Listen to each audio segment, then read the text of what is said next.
there, it's Sarah from Inspire Tarot. Welcome to the channel. Today's cards are the Fool, the Tower and the Nine of Cups. And I was quite inspired to see these cards together. The Fool is essentially the character that goes through the major arcana and the minor arcana, kind of learning as you go, and the ego wants us to become a separate self more and more, and kind of lures us into this way of thinking that we have to, that we're worthless and that we need to become more. So we are always trying to, the separate self that we think we are, we're always trying to make it better.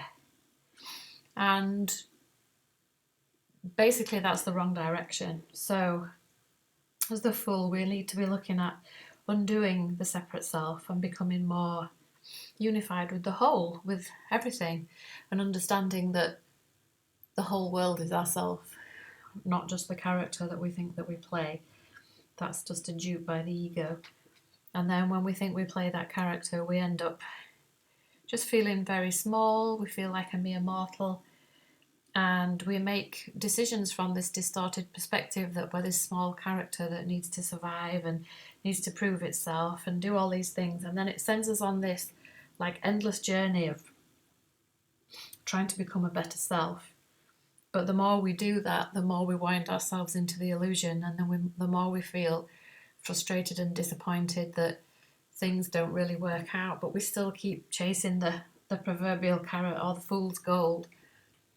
And often it takes us a long time to really realise that we seem to be just in an obstacle course from hell. And even though there are some aspects of the world that are wonderful, there are plenty that aren't. And the ego, we know, has created the world with enough niceness and pleasantness in it so that we don't really rumble its game, that it's really just a trap and a dream, and that we're really divine spirit. So yeah, the Fool's journey, in my perspective, is to kind of let go of the separate self and become harmonized with the whole. But quite often we need to go through the journey of trying to be a separate self, or we seem to at least, and then realizing that actually it doesn't feel good. This state of separation doesn't feel good. So with the Tower is a card about unexpected change and about growth. Now, from our ego perspective, we're always looking for stability and safety, and just that sense of feeling anchored in ourselves. But the Tower brings unprecedented change, and often to the ego, when the change comes around, it's not welcome, or it feels like a shock, or it's not what we want. But we don't really understand the higher plan, the divine plan for us.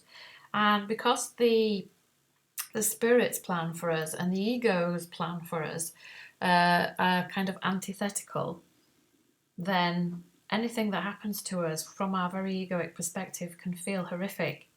And it's usually not until after the event that we realise, when we get the gift of hindsight, or Christ's vision as it talks about in A Course in Miracles, then we don't really get to see the learning. We just can feel thrown about and lost. And it can be a very frightening journey. The Spirit likes to keep giving us these challenges, these Tower moments, to help us trust. But quite often what can happen is we could just end up feeling so horrified and afraid that we want to wrap ourselves in cotton wool and hide away from the world. And sometimes this is an important part of our journey, to hermit and to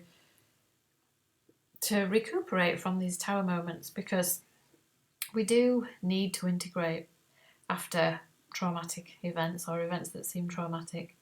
But we need to remember that they're only really traumatic from our human or dualistic perspective, because we interpret whatever's happening to us as not good. And we know that the spiritual journey is essentially annihilation of the small self. So we're letting go of becoming the separate individual in order to recognize ourselves as the whole. So it is quite a painful and scary process, and it's very confusing. So we need to trust the Spirit more and more on our path. I think this is, one of the things that I've found is if you're willing on the spiritual path, then, and you're comfortable trusting the spirit, then you can kind of go more towards what the spirit wants you to go towards. So the spirit is always guiding us to do certain things. And to the ego, these things may be quite shocking and uncomfortable. But the spirit knows how to unwind us from our distortions in completely mysterious and magical ways that I can't even begin to fathom. But yeah, and I find that the more we are comfortable subjecting ourselves to the process, and the more that we see that every time something seemingly bad seems to happen to us, we actually get to level up, then I do think that our trust in the spirit, our trust in the universal journey and the divine plan just grows and grows to the point where we're more comfortable taking risks. We're more comfortable just going with the flow because we understand that the world is essentially meaningless. And if it wasn't for our judgments and thoughts and perceptions putting on everything, then it would be a painless experience, because only really our thoughts can harm us. So the more comfortable we become with these tower moments, the easier it is to kind of progress through them, to laugh at them, to find fun in them. And the growth that comes with them is also fantastic. And this is what brings us to the Nine of Cups card. So the Nine of Cups is a card of fulfillment. It's our wish fulfillment. And I think one of the things about the wish fulfillment is we all have this desire to be happy, this desire to find the Holy Grail, I suppose. But the ego tends us to think that the Holy Grail is on the timeline. It's achieving something in form. And that's really not the way it works. The achievements in form need to be the backdrop for the mind training. And I've noticed this more and more as you go on your spiritual journey, that it's your perception that needs to shift on everything. And as you heal things that upset you in the past, you just kind of laugh at or don't even notice. The more you heal, the more you let the spirit reinterpret everything for you. So I think it is a gradual process of just surrendering in the moment, always asking the spirit for the reinterpretation of things that are happening. And I think one of the things that I find helpful is understanding that everyone's behaviour is an extension of love or a call for love. So if you seem to be experiencing something that seems painful, then you can have the spirit reinterpret it. And quite often, because of the projection mechanism, we think that other people are bad and doing things to us, but that's just our own disowned things that we're putting on other people. And then we think that they're doing unpleasant things to us. But really, we created them to do those things because we wanted to get rid of it from ourselves. So yeah, the Nine of Cups is the wish fulfillment. And we're always looking for the good feelings, because essentially all God created is the feeling of bliss in heaven, which comes from the one mind. And heaven is not really a place, it's just like a state of mind or a state of being. So we're always trying to get the balance between the head and the heart. And we know our thoughts create our feelings. So we need to listen to our feelings to tell us whether what we're thinking or not is accurate. When we feel good, we're thinking thoughts that are in alignment with God, and when we don't feel good, then we're thinking thoughts that are in alignment with the ego.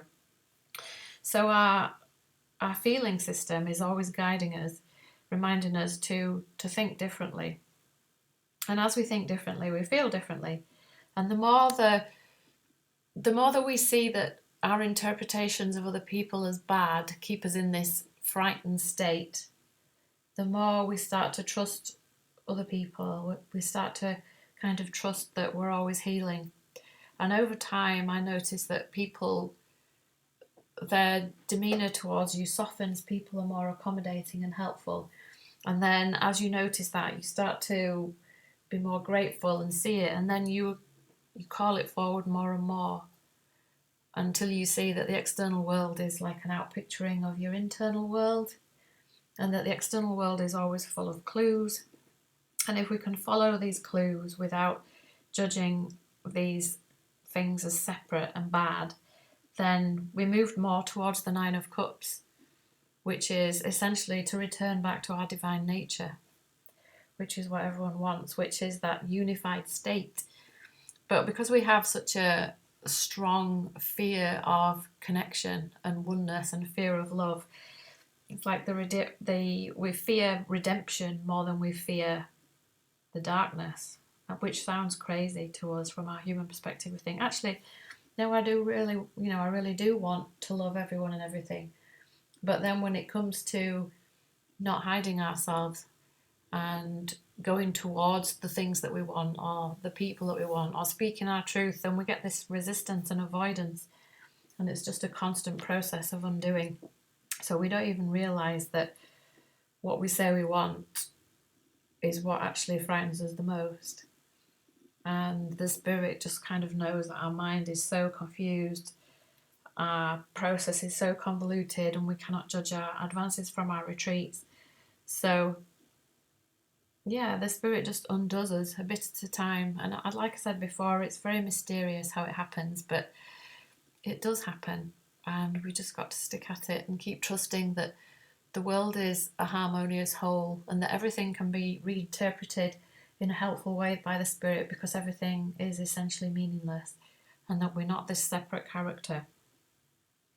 And the journey of the Fool is to understand more and more that you can trust the universe, that you can trust your feelings, you can go towards things that light you up, and you can learn to be compassionate with yourself and other people, because it is a safe universe. God didn't create a treacherous universe for us to live in, and that we can turn the psychoplanet, as Gary Renard calls it, into a happy dream where everything just seems funny and we can let go, knowing that we're not really a separate self doing anything. Life is just unfolding and there's not really anything we can do about it. We just need to go with the flow and allow the spirit to retrain our mind to think in a right-minded way, and then we become more confident that when each tower moment comes, we just trust that it'll rectify itself. We see it more as an exciting plot twist than a nightmare, and I feel like we recover faster from anything that happens. And then we definitely move more towards the Nine of Cups and just feeling good, feeling fulfilled, and we can interact with life more. We feel safer and more expansive.